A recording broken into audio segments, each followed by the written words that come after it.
Reflection 114. Withered hand. When silence becomes a choice. When does silence stop being neutral and start becoming a choice? What would you refuse to trade, even for all the world? In today's gospel, Jesus enters the synagogue on the Sabbath. For Israel, the Sabbath is not merely a rule, it is a gift from God. A weekly reminder that life does not come from work, control, or productivity, but from God alone. It is meant to restore the human person. And there is a man there with a withered hand. In the ancient world, a withered hand meant more than illness. It meant limited work, reduced dignity, and dependence on others. His suffering is not only physical, it is social and spiritual. He does not speak, he does not interrupt, he does not demand attention. His suffering is already visible, but everyone is watching someone else. They are watching Jesus. Not to learn, not to be healed, but to see whether he will act, so they might accuse him. This reveals the deeper conflict.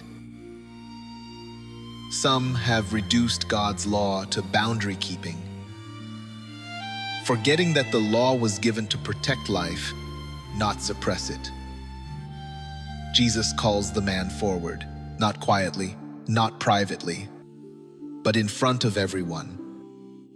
By doing this, Jesus makes suffering visible. He refuses to let pain remain hidden behind religious order. Then he asks a question that goes to the heart of the law itself. Is it lawful to do good on the Sabbath rather than to do evil? To save life rather than to destroy it? This is not a trick question. In Scripture, failing to do good when one has the power to do so is already a form of doing harm. No one answers. Their silence is not reverence, it is avoidance. And Jesus looks around at them with anger and with grief. His anger reveals God's refusal to accept indifference to suffering. His grief reveals what hardness of heart does to a community of faith. This gospel is not distant from our own world. We see it in a hospital hallway late at night. A patient lies on a gurney, breathing shallowly. A nurse knows what is needed. A doctor is ready. But treatment waits for approval, for clearance, for a signature. No one intends harm. Everyone is following protocol. And still, suffering waits. We see it in a school corridor. A student is mocked again, pushed again, isolated again. Teachers know, classmates know.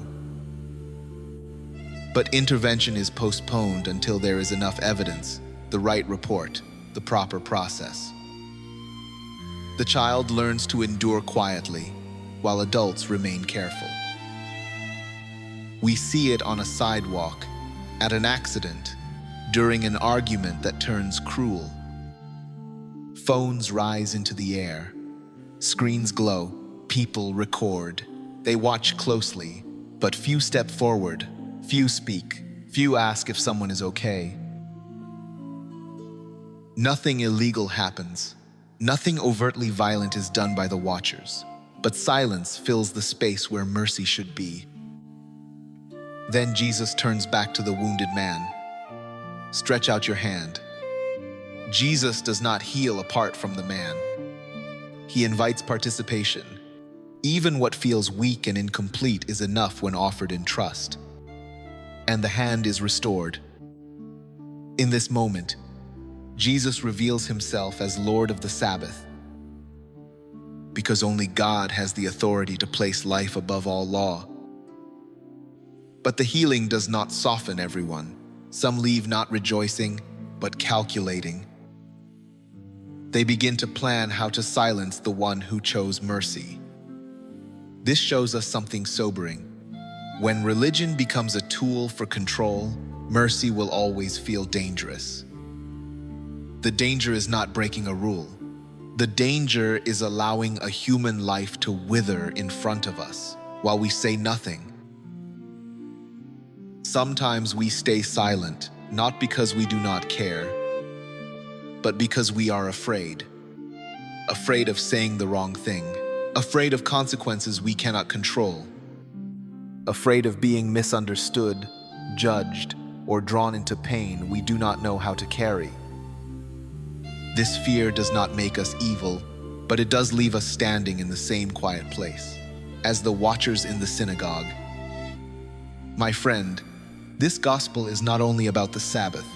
It teaches us that silence can become a decision, that inaction can become complicity, that choosing life often requires courage. The withered hand is still among us. The withered hand belongs to the worker injured on the job who keeps going in pain because speaking up might mean losing work. The withered hand belongs to the elderly person whose needs are postponed because systems move slower than bodies decline. The withered hand belongs to the patient waiting for care, watching paperwork travel while suffering remains still. The withered hand belongs to the single mother or father carrying exhaustion silently because there is no margin left to ask for help. The withered hand belongs to the poor whose dignity is reduced to numbers, categories, or eligibility instead of names and faces. The withered hand belongs to families whose homes have flooded, who rebuild just enough to survive, only to wait anxiously for the next storm because what should have protected them has been weakened. The withered hand belongs to those who travel broken roads and unsafe bridges, facing danger each day simply to work, study, or bring food home. Because politicians and district engineers colluded in stealing the budget.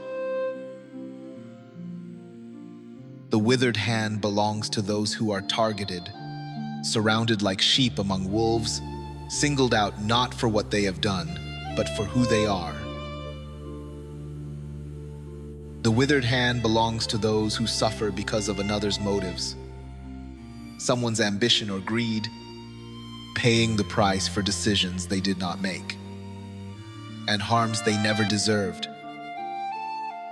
And the withered hand also belongs to those in positions of power who chose corruption, now under investigation, living in hiding, their assets frozen, their bodies weakened by fear, stress, and illness.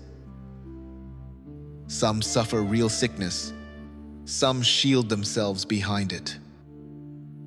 Only God knows which is which. Their hands are withered, not for lack of opportunity, but because power was used to serve self rather than life. They too are wounded, not victims to be excused, but souls in need of truth, repentance, and healing. And the withered hand also belongs to those whose hearts have grown hardened, who turn away from truth, and quietly celebrate the misfortune of their neighbors, not because they are strong, but because their disappointment and unhealed failure have taught them to find comfort in another's pain. Some wounds are visible in the body, some are hidden in the heart. All are known to God, and they are still waiting for someone to notice, to speak, to act. Prayer. Lord Jesus, you called the wounded forward when others preferred to look away. You see our fear as clearly as you see our compassion. Soften what has hardened in us. Teach us when to be still, and when love asks us to step forward. Give us courage when we are afraid of the cost, clarity when we fear getting it wrong, and mercy that moves before comfort. Stretch out our hands, Lord, even when they feel unsure, so your healing may pass through us. Amen. For reflection today, 1. What does this gospel teach me about the true purpose of God's law? 2. When has fear, rather than indifference, kept me silent? 3. Who around me carries a withered hand I have learned to overlook? 4. Where might power, success, or resentment have hardened a heart, including my own? 5. Where is God inviting me to choose life now? Do not rush to answer these questions. Let them stay with you today as you discern God's will. Silence is never neutral.